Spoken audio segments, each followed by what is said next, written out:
Good evening student. आज हम क्रिया का जो टॉपिक अपन ने हिंदी ग्रामर में स्टार्ट कर रखा है उसमें हमने अकर्मक क्रिया की परिभाषा, उनके भेदों के बारे में पढ़ा था। अब अपन सकर्मक क्रिया और उनके भेदों के बारे में पढ़ेंगे। क्रिया के टॉपिक को अपने आगे ले जाते हुए अभी मैं सकर्मक क्रिया की परिभाषा दिखा रही हूँ। आप लिखो, जिन क्रियाओं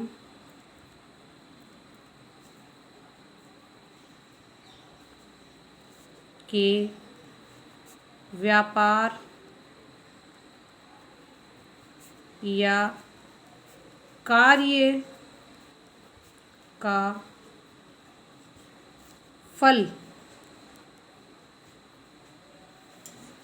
कर्ता पर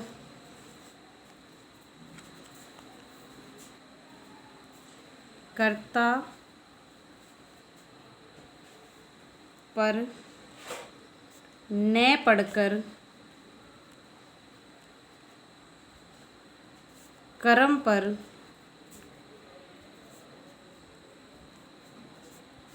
पड़ता है,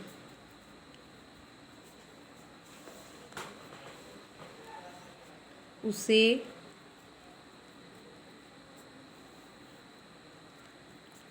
सकर्मक क्रिया कहते हैं।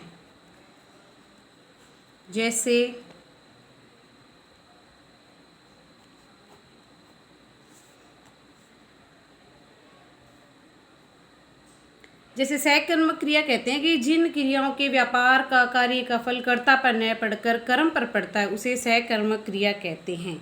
इसका मतलब ये है कि ये इस तरीके की जो क्रिया है उसमें कर्म अवश्य होता है, बिना कर्म के वह क्रिया पूर्ण नहीं होती है। जैसे रमेश पुस्तक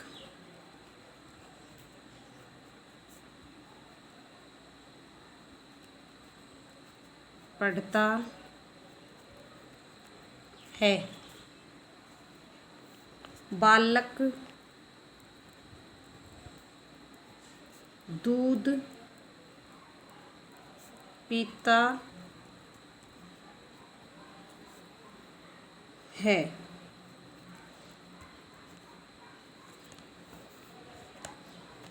पहले वाक्य में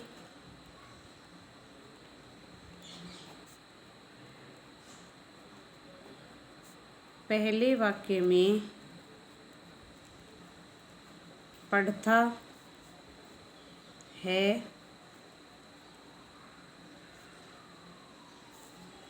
क्रिया का फल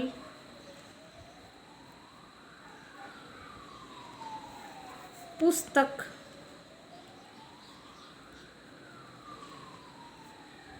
पर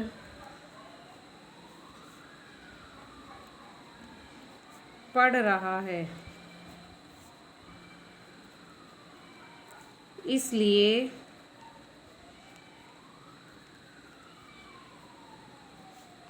यहाँ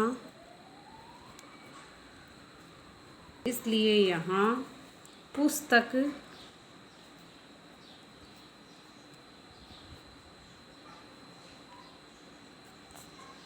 कर्म है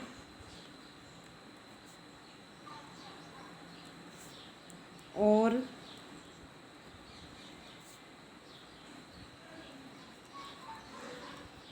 पढ़ता है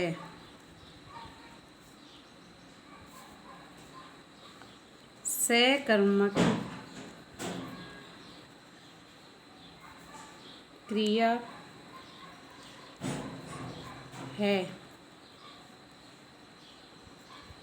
इसी प्रकार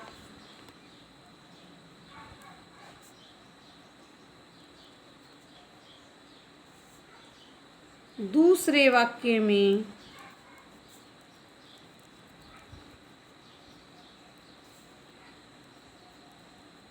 दूध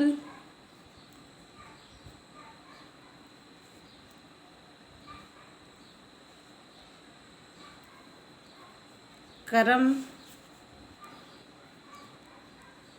है और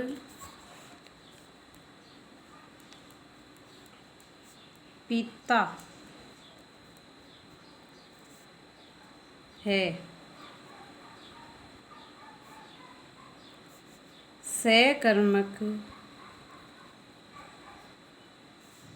क्रिया है।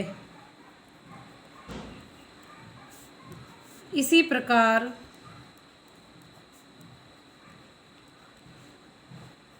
देखना,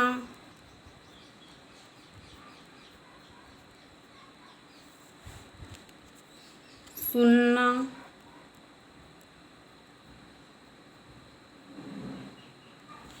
खेलना,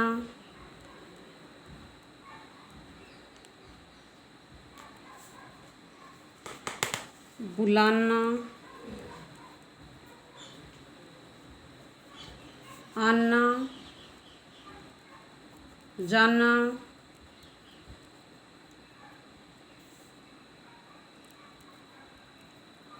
बेचना,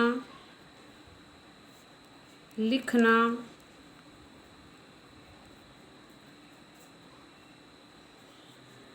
आदि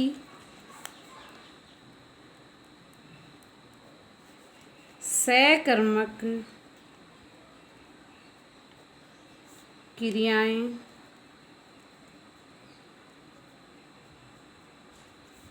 है। अब अपन देखेंगे ये परिभाषा उदाहरणों के जरिए अपन ने ये परिभाषा क्लियर करी है। अब अपन देखेंगे सकर्मक क्रिया के भेद। सकर्मक क्रिया के भेद। सकर्मक क्रिया के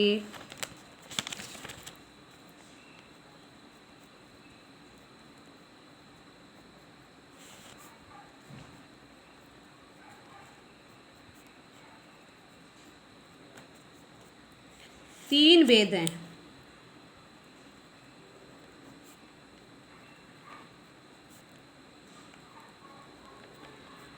एक नंबर, पूर्ण एक कर्मक, जिनमें एक ही कर्म होता है और वाक्य पूर्ण हो जाता है। पूर्ण एक कर्मक क्रिया। जिन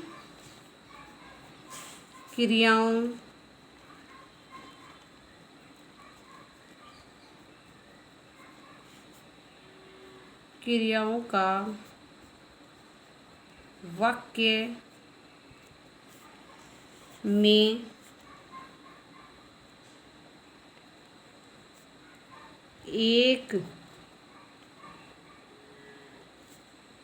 ही कर्म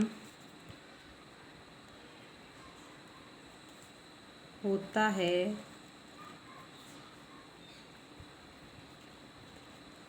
उन्हें पूर्ण एक कर्मक क्रिया कहते हैं। जैसे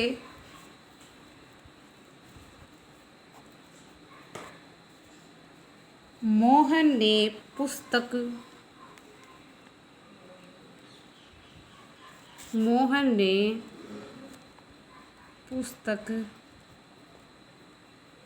पढ़ी। अब इस वाक्य में देखो, मोहन ने पुस्तक पढ़ी।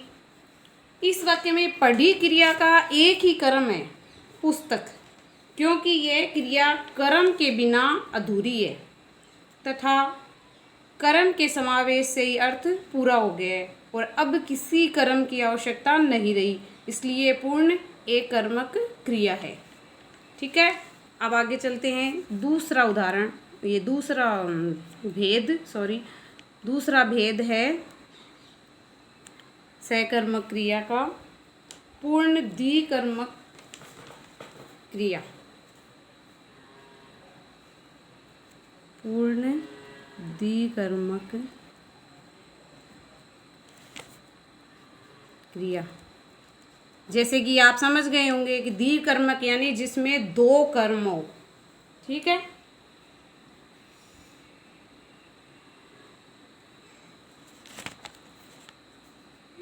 जिन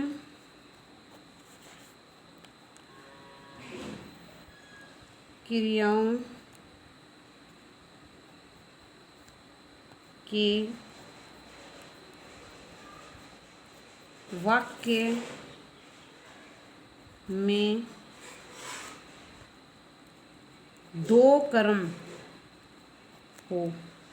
पहली एक कर्मक थी, यानी कि एक कर्म है, और ये जैसे नाम से स्पष्ट हो रहा है कि द्विकर्मक, यानी कि इसमें दो कर्म है। जिन क्रियाओं के वाक्य में दो कर्म होते हैं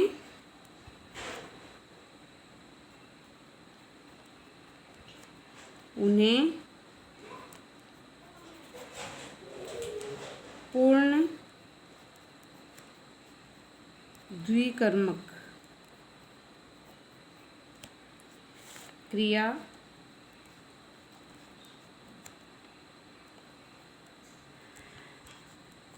कहते हैं। जैसे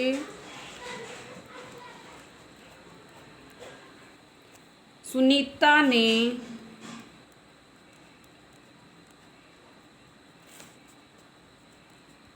रीना को पुस्तक दी।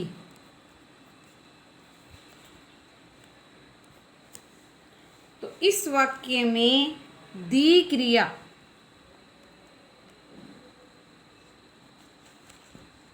इस वाक्य में दी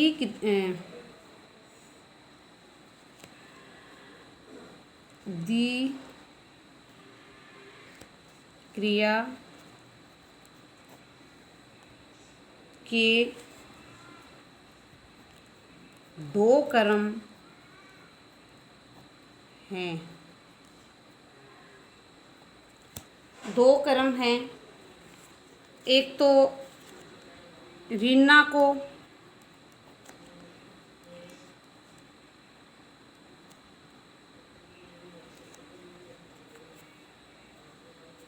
और दूसरा हो गया पुस्तक।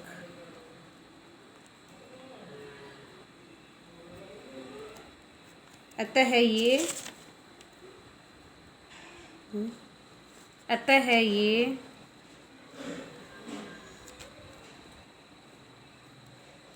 द्विकर्मक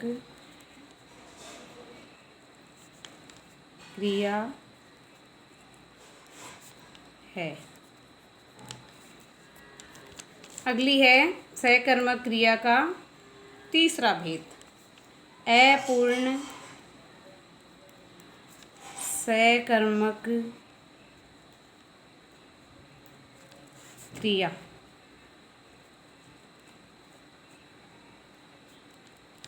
जिसमें कर्म होने के बाद मतलब कर्म होता है फिर भी वाक्य अपूर्ण रहता है, वह क्रिया पूर्ण नहीं होती।